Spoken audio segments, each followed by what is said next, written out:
The Ultimate Test Guide is now open for enrollment. Over 100 of the most common tests women deploy in any and all situations. Get a 40% discount and over 200 hours of bonus content this weekend only. Enroll this weekend and get a coupon credit in the amount of your enrollment towards Womanese Volume 3. Link in description.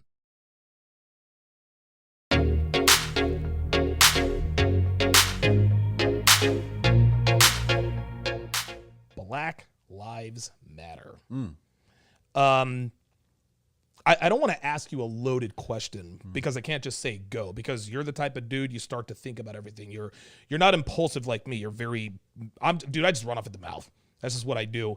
But is Black Lives Matter, is it a rogue activist group politically trying to divide us, or is it really just an organic response to injustice?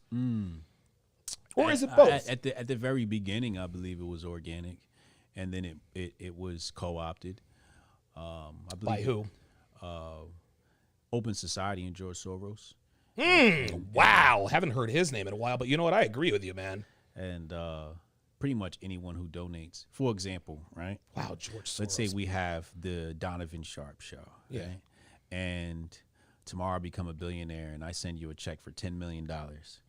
I can completely transform this entire podcast. Of course. Yes, you could. Yes, you could. And send it down any direction I want. I would say, Donovan, you know what? We're talking sports from now on. And you'd be like, all right, fine. Let's go. Boxing show. Yes, let's go. Yes, let's do it. Right. Or I could say, hey, we're running all Black Lives Matter anti-propaganda, right? Let's do it. And I can do it in such a way where you'd be on board. Like, you're like, yeah. I got $10 million in my pocket, right? Yeah. So, whoever pays the piper calls a tune. Right. Isn't that the case with everything, though? Yes. Yeah. Right. So, once the money starts coming in, that's why I like Hotep Nation, because we don't have big donors. Everything comes in from like small individuals. So Is it decentralized, more or less? No, we're centralized as fuck. Okay. We're communist as shit. Okay. All right. Listen, we live in a capitalistic society, right? We gotta keep it that way. Yeah. I like communism with small groups. I think communism works great amongst a group of friends. It don't work with the whole nation. Okay. But amongst a group of friends, communism's great. Yeah, that makes sense, though. It makes sense. No, I'm with you on that. It's easy to share when you just got a bunch of friends. Yeah, right. 5 or 6 of your buddies, right? Yeah, it's like, hey, everybody's throwing $5 for pot. It's like, it's easy, good. And listen, we used to do it in college, right? Let's get this communist pizza going. I got $5 from you, $5 from me. But that makes sense, though. Yeah. That's easy, when it's for the nation. So, I forget who said this. I want to say during the Whitlock interview I had, Black people have never had a movement that's been owned and controlled by us. The NAACP was given to us. The so-called HBCUs have been given to us by white people. There's never been a movement that was created by Black people and controlled by Black people. And even if it was later.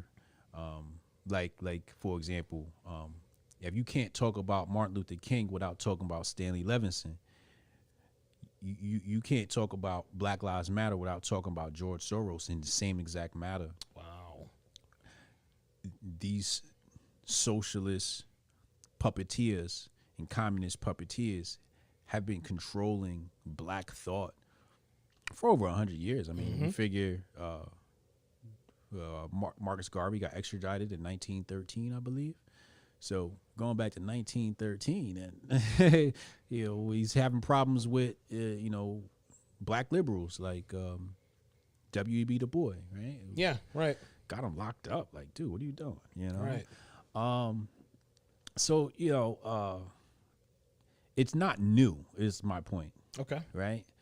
For example, a lot of this stuff that happens in the news nowadays, people are like, oh, how does this stuff make you feel? I'm like, I don't feel shit. I've seen this play already. Sure, right. Seen this movie already. Yeah, right. Yeah, right. So like, it's like, if you know what's happening now, then you should know what's going to happen next because you've seen this play out before. So before it was like, I was on Twitter, I'd tell people, hey, here's what's happening now. Here's what's going to happen next. And people will be like, oh, my God, Hotep's been told you. He warned us this would happen, right? So I've gone away from that to, all right, I know what's happening now. Let me place my bets on where it's going to be in the future. Oh, okay. Okay. I'm not telling anybody shit. I'm going to bet with my money. Okay. Right? So, and positioning things in such a way so that in 10 years, I'm in position to just sit big. Yeah. And Hotep Nation's in a position to be big. And then, I'll look back and say, hey, you should have listened when I laid this plan out for you. There you go. To watch the rest of this interview, go to patreon.com/Donovan Sharpe. The link is in the description.